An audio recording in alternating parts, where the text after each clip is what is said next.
And the office of Lesotho's Prime Minister Tom Thabane has refuted media reports that he's fled his country. In a short statement, it said the Prime Minister had left for South Africa in the early hours of this morning for urgent medical care. Thabane was expected to appear in court today to face charges for plotting the assassination of his estranged wife, Lipolelo. The current First Lady, Maesaiah, has also been charged with the murder. SABC News correspondent in Maseru, Lesotho, Rapelang Radebe, joins me now live via Skype. A very good evening to you, Rapelang. Thanks indeed for your time. So the latest is that the Prime Minister is ill. What we do know is that he is in South Africa, according to that statement, for medical care. Rapelang, do we have any details surrounding his sudden illness? Yeah, Griselda, maybe illness, I'm not quite sure, because it sounded like it's supposed to be a routine checkup. What I think we were left wondering was as to whether this was not communicated earlier on, because remember the Prime Minister was supposed to have appeared the previous day, which is on Thursday, but for some reason Friday morning he was no show. But we were alerted. This had come as a bit of a surprise also to his own lawyer, because he was in court waiting for him, but he was no show. And then later on we got to discover that he had to attend urgent medical attention in South Africa. Yeah, so what has been the response from law enforcement agencies to the Prime Minister's sudden no-show in court?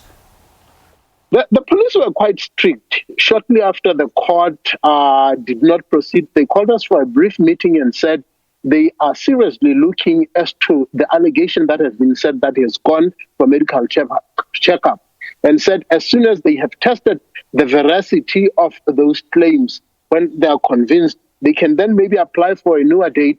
But also, if they found that maybe the information is misleading or not exactly what it should be, they may be moved towards where they can take tough actions. And we asked whether they could include a warrant of arrest.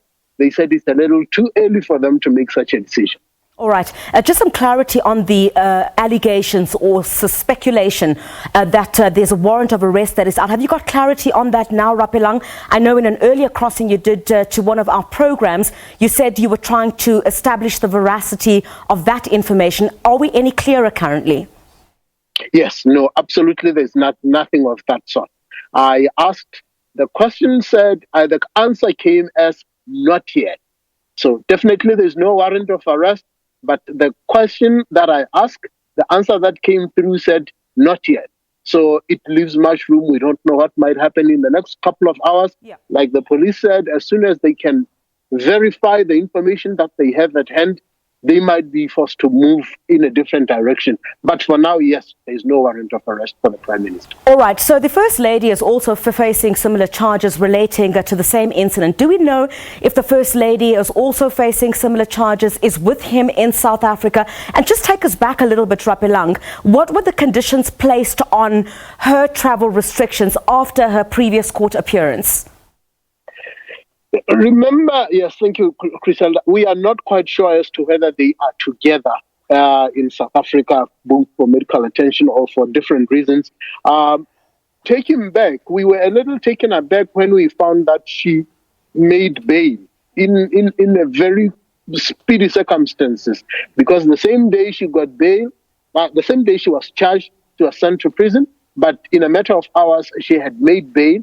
The lawyers are challenging that bail, saying it has not followed the process that is normal. So we are trying to establish as to whether we don't even know the conditions of that bail. All right. Just very quickly, Rapelang, it also came as a shock to the Prime Minister's party, the ABC, that he'll be resigning at the end of July.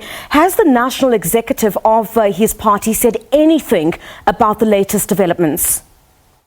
They have been playing their cards quite close to their chest. The only thing, I think the closest thing they said is that on Monday, they will have some sort of an indication as to what steps they're going to take, because they say it is only the party that can sit down and actually pay forward as to appointing who the successor of the Prime Minister might be. But for now, they said they are in consultations. They said on Monday they will be meeting the members of Parliament. Maybe by the end of that day, they will announce something that may be accepted, but we don't know whether their troubles will still carry from there on. All right, thank you very much indeed for your time. Rapelang Radebe, SABC News correspondent in Maseru, Lesotho, joining us on the latest developments in that country. Stay tuned here to the channel. We'll be speaking to the Deputy Police Commissioner in that country. We'll get some political analysis on that as well. Stay with us.